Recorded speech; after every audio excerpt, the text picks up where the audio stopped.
सरकार ये चाहती है कि जो अभी बांग्लादेश में हो रहा है कल को हमारे भारत में भी हो। ये लोग चाहते हैं कि अडानी जी को फ्री में ट्रेनिंग किए हुए गार्ड्स मिले, आई थी जिसमें वो अपनी प्राइवेट आर्मी रखते थे अमरीश पुरी जी। तो इसी तरीके से मोदी जी अडानी जी के लिए प्राइवेट आर्मी तैयार कर रहे हैं अग्निवीर के तहत। एक बांदर है ना, एक राजा बन गया था जंगल का, तो उसके पास एक हिरण की जो माँ आई मिली में शेर उठा के ले गया, तो बंदर ना कभी इस डाली कभी उस डाली कभी उस डाली कभी उस डाली। तो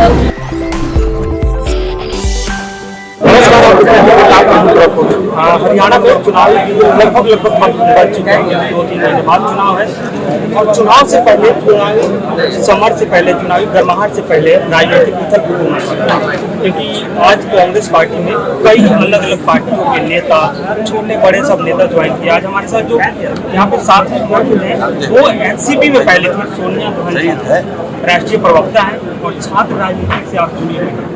चलिए फिर शुरुआत वहीं से करते हैं कि आज कांग्रेस पार्टी का आप दामन थाम रहे हैं और एनसीपी को छोड़कर भाजपा पार्टी अच्छी पार्टी की तरफ भाजपा हमारे अच्छे नेता हैं, और क्या वजह है? पवार साहब अच्छे नहीं, बहुत अच्छे नेता हैं और मेरे लिए भगवान की संज्ञा रखते हैं, लेकिन मेरे अपने रीजन से पार्टी को छोड़ने के उस बारे में मैं पहले बता चुकी हूँ। आज उस बात पे मैं उस पर डिस्कस नहीं करना चाहती। आज मैंने पार्टी ज्वाइन करी है, कांग्रेस पार्टी ज्वाइन करी है और ऐसा पवार साहब ने मेरी आस्था की है, हमेशा रहेगी। लेकिन मैंने आज कांग्रेस पार्टी उनकी विचारधारा के लिए आगे काम करने के लिए, क्योंकि अपने सबके कुछ रीजन्स होते हैं, कई बार हम बात करते हैं और कई बार उन रीजन्स के बारे में बात नहीं करते हैं। आज मैं उस बात के बारे में बात नहीं करना चाहूँगी। लेकिन हरियाणा की सियासत अगर देखें, दिल्ली राजस्थान आप किस उद्देश्य से यहाँ पे आई, क्या बदलाव, क्या रणनीति है आपके यहाँ पे? मैं पार्टी के लिए काम करने आई हूँ, पार्टी की विचारधारा से पहले से जुड़ी हुई हूँ और उसी विचारधारा को आगे बढ़ाने का काम मैं बस करना चाहती हूँ। बाकी पार्टी जैसा तय करेगी वैसा काम। छात्र राजनीति से आपका सियासी सफर शुरू होता है, छात्रों के इर्द आते हैं, युवाओं के इर्द आते हैं। राजस्थान हो या हरियाणा हो या जहाँ भी बीजेपी की सरकार है, अग्निवीर योजना को लेकर आरक्षण दे दिया गया, 10% आरक्षण पैरामिलिट्री मिलेगी। आप इसको कैसे देखते हैं? और इनफैक्ट इन फ्यूचर अगर हरियाणा में कांग्रेस की सरकार बनती है तो आप क्या सोचते हैं?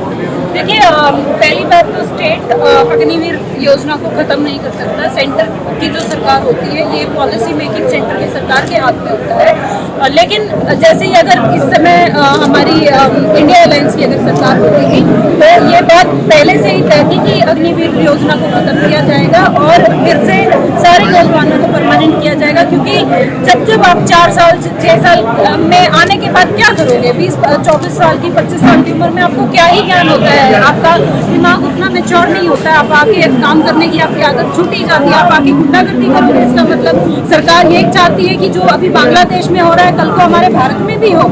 यही इसी तरीके के एजेंडा ये सरकार चलाना चाहती है और आगे ये लोग चाहते हैं कि अडानी जी को फ्री में ट्रेनिंग किए हुए गार्ड्स मिले। वो पहले कौन सी मूवी आई थी जिसमें वो अपनी प्राइवेट आर्मी रखते थे अमरीश पुरी जी, तो इसी तरीके से मोदी जी अडानी जी के लिए प्राइवेट आर्मी तैयार कर रहे हैं अग्निवीर के तहत। लेकिन इन्हें ये नहीं पता है, क्योंकि हरियाणा से आती हूँ मैं, तो पहले सुबह अगर निकलते थे तो बच्चे भर्ती की तैयारी करने के लिए निकलते थे। आज रोड पे कोई नहीं दिखता है।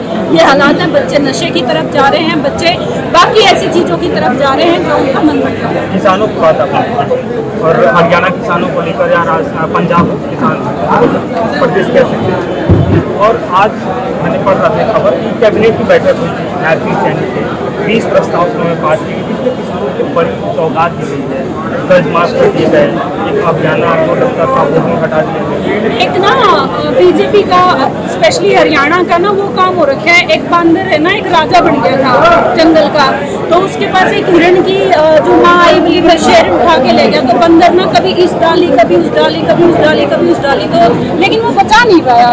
तो हिरण की माँ बोली मेरा बच्चा तो मारा गया, तो बोला ऐसा है बहन जी, कोशिश तो बहुत करी, ये तो बोला मैं अपनी जान थोड़े दे दूंगा। तो ये तो कोशिश आप करके दिखा रहे हैं वोटों को लगाने के लिए। तो जैसे बंदर राजा नहीं हो सकता, वैसे ही बीजेपी राजा नहीं हो सकती, बीजेपी अच्छा शासन नहीं कर सकती। इस बार चुनाव में क्या होगा? कांग्रेस आएगी। चलो वो उनकी बात है। वो तो पहले भी 75 पार आ रहे थे, अभी भी 400 पार आ रहे थे, हर बार कितना पार ही पार आते हैं। इस बार गंगा पार आएंगे, इनको हम गंगा जमुना हर चीज को पार करवा के वहाँ छोड़ के आएंगे और वहीं रखेंगे आगे। गुजरात से आए थे, गुजरात में भेजेंगे। ये हमारे साथ बातचीत करी थी सोनिया जी, जो एनसीपी छोड़कर और कांग्रेस का दामन थामी, क्योंकि हरियाणा में चुनाव होना है और चुनाव से पहले राजनीतिक उद्योग जरूरी होता है, क्योंकि नेता एक पार्टी से दूसरे पार्टी में शामिल होते हैं। फिर देखना ये है कि हरियाणा में सत्ता परिवर्तन हो जाए या फिर बीजेपी की ही सरकार बनी रहती है। खैर हमारे साथ बने रहिए, हरियाणा के तमाम खबरों से आपको रूबरू कराते हैं।